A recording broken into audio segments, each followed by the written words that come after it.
નમસ્કાર મિત્રો, નવા વિડીયોની અંદર તમારું હાર્દિક સ્વાગત છે।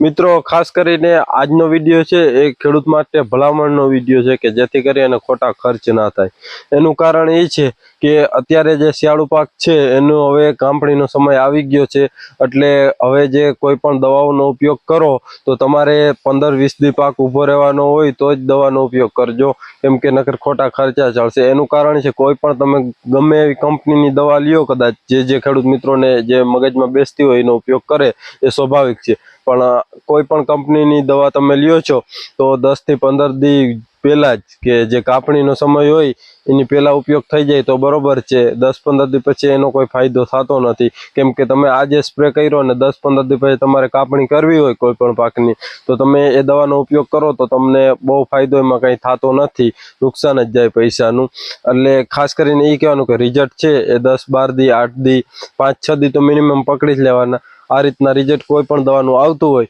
એટલે ખાસ ખેડૂતને એ કહેવાનું કે અત્યારે કોઈ પણ કાપણીનો સમય હોય તો તમે કોઈ પણ દવા હોય એનો ઉપયોગ ના કરજો, કેમ કે ઘણી જગ્યાએ ખેડૂત મિત્રો છે એ ચણાનો કાપણીનો સમય હોય તો પણ ફૂગોની દવા છાંટે છે। ઘણા બધા ખેડૂત મિત્રો છે એ જીરાનો કાપણીનો સમય હોય તો પણ દવા છાંટે છે। હા, જીરામાં તો ખાસ કરીને ધ્યાન રાખવું પડે, કેમ કે એમાં 1-2 દી કદાચ લેટ થઈ જાય તો પણ એમાં જે રોગ આવે છે એ ખતરનાક રોગ છે, કે કેમ કે ખેડૂતના હાથમાં પણ ના આવે। પણ કોઈ બીજા પાક છે જેની અંદર ચણા છે, ધાણા છે, મેથી છે, આવા બધા જે પાક હોય એનો કાપણીનો સમય થઈ ગયો હોય, રાયડા છે, તો કોઈ પણ એ કાપણીનો સમય થઈ ગયો હોય ત્યારે દવાનો છાંટવી નહીં, કે જેથી કરીને ખેડૂતને ખર્ચ થશે અને ઉત્પાદન તો જે આવવાનું હતું એ આવી જ જશે, કેમ કે અત્યારે જે દવાઓ તમે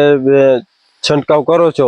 એનું કોઈ રિઝલ્ટ નહીં આવે કે એટલે ખાસ એના માટેનો જ વિડીયો હતો કે જેથી કરીને ખેડૂત મિત્રોને ખબર પડે કે ઘણી બધી કંપનીઓ વાળા છે એ એમ કહેતા હોય કે હજી તમે ઉપયોગ કરો, કોઈ પણ એગ્રાવાળા છે એ પણ કહેતા હોય, પણ 10-15 દીમાં કાપવાનું હોય તો કોઈ જાતની દવા નહીં કરવાની। અને ખાસ કરીને એ કહેવાનું કે અત્યારે વાતાવરણ છે એ અનુકૂળ આવી ગયું છે, જે આપણે ખરાબ વાતાવરણ હતું એ વયું ગયું છે, હવે કદાચ તમે દવાનો સ્પ્રે નહીં કરો તો પણ તમારા પાકને કંઈ નહીં થાય।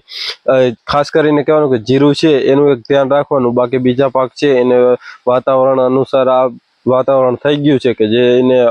ટૂંકમાં વાતાવરણ જોતું હોય પાકને એ મળી જાય, તો ખાસ એના માટેનો જ વિડીયો હતો। આ વિડીયો ગમ્યો હોય તો વિડીયોને લાઇક કરજો, અને કોઈ પણ તમારો